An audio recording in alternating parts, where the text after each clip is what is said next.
सच्ची पारलौकिक घटनाएं, true stories of supernatural events. London की मीनार। ये आलेख 16 मार्च 1964 को लीडर नामक पत्रिका में प्रकाशित हुआ था। कोई 100 वर्ष हुए होंगे जब नॉर्मंडी के विलियम ने इंग्लैंड पर आक्रमण करके अधिकार कर लिया था।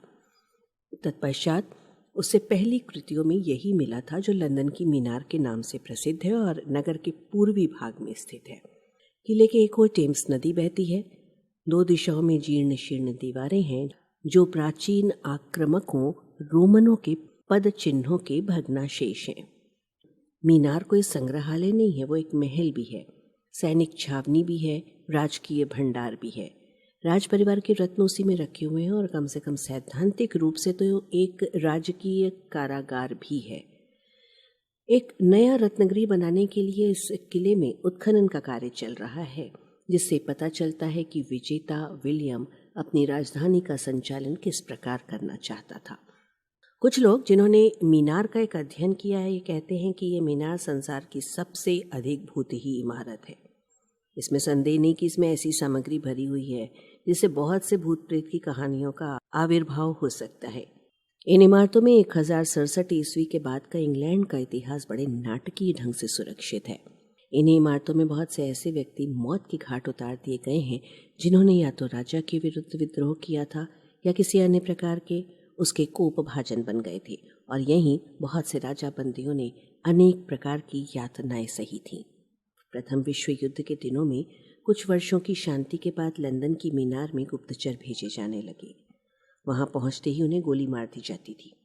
मीनार के दर्शकों की संख्या बढ़ती जाती थी। सन 1964 में प्रवेश शुल्क से राज्य को लगभग 1 लाख पौंड की आय हुई। दर्शक प्राचीन कोठरियों और गहरे तहखानों में घूम घूम कर पारलौकिक घटनाओं का पेट भर मनन और मंथन कर सकते हैं। हेनरी अष्टम की एक पत्नी एनो बोलीन थी। सन 1507 में उनका जन्म हुआ था और इसी किले के टावर ग्रीन पर 1536 में उसका सिर काट दिया गया था। यह असंभव है कि कोई यात्री लंदन कभी मीनार देखने जाए और एना बोलीन का नाम न सुने। न जाने कितनी पीढ़ियों के चौकीदार कसम खाते हैं कि उन्होंने कई कई बार एनी बोलीन की आत्मा को देखा है।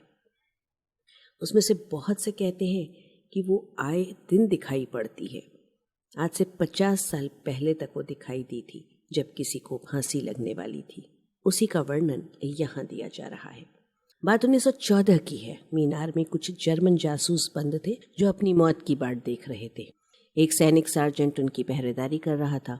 उसे एक ऐसी स्त्री दिखाई दी जो सिल्क का ऐसा वेश पहने थी जो अति प्राचीन समय में पहना जाता था। जब वो उसके समीप आया, हवा में ठंडक आ गई। इतना ही नहीं, एक शीत लहरी का आविर्भाव हो गया। सार्जेंट और उसके सिपाही सब भौचक्के रह गए जब वो महिला उनके पास से होकर एक 6 फुट की दीवार में घुस गई। उन्हें विश्वास ही नहीं हुआ और वहां के मल मल कर देखते रह गए। कुछ और कहानियां इस बारे में प्रचलित हैं। एनी का दर्शन एक बार 19वीं शताब्दी के मध्य में एक सिपाही को हुआ था। मध्यरात्रि का घंटा बजा और उसने एक औरत को सफेद कपड़े पहने टावर ग्रीन में आते देखा। उसने पूछा, कौन है? कोई उत्तर न मिला। वो भयभीत हुआ। उसने अपनी किर्च के उस पर आक्रमण किया, किंतु हथियार केवल हवा में घूमकर आ गया। सिपाही बेहोश हो गया। उस पर नशे का अभियोग लगाया गया, किंतु कई अन्य संतरियों ने गवाही दी कि उन्होंने भी उस भूतनी को देखा था, तो अभियोग वापस ले लिया गया। एनी संबंधित सबसे बढ़िया कहानी रक्षकों के एक कप्तान ने बहुत वर्ष हुए सुनाई थी। एक सिपाही को साथ लेकर वो गश्त कर रहा था कि उसे मीनार के गिरिजा में से प्रकाश आता हुआ दिखाई दिया। उसे अचरज हुआ क्योंकि वहां तो बिल्कुल अंधियारा होना चाहिए था। कप्तान एक ऊंची खिड़की पर चढ़ गया और चौखट पर किसी प्रकार संतुलन बनाकर अंदर झांकने लगा, तो उसने जो देखा अवाक रह गया। वो अपना संतुलन खोकर गिर क्यों नहीं पड़ा, यही आश्चर्य है। गिरजा एक भयानक नीले सफेद प्रकाश से जगमगा रहा था, किंतु ये पता नहीं चलता था कि ये प्रकाश आ कहाँ से रहा है। और बीच के गलियारे में स्त्रियों और पुरुषों का एक जुलूस चला जा रहा था जो ऐसे वेश पहने हुए था जैसे हेनरी अष्टम के समय में पहने जाते थे। जुलूस के आगे एक स्त्री जिसका चेहरा परिचित मालूम हो रहा था बहुत भड़कीले कपड़े पहने हुए चल रही थी। कप्तान को याद आया कि कई दिन पहले वो बेचारी एनी का एक तैल चित्र देख रहा था। इस स्त्री का चेहरा उसी से मिलता जुलता है।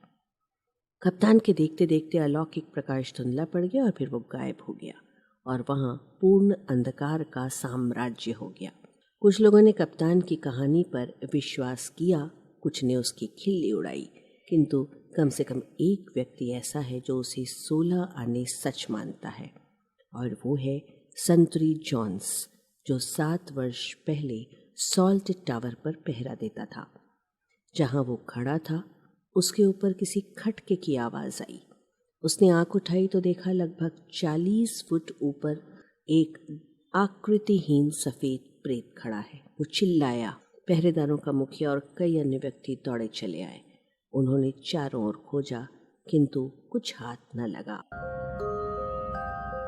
डॉक्टर ब्रजमोहन लिखित व संग्रहित पुस्तक भटकती आत्माएं का ऑडियो रूपांतरण। वाचक स्वर संज्ञा टंडन। प्रस्तुति arparadio.com।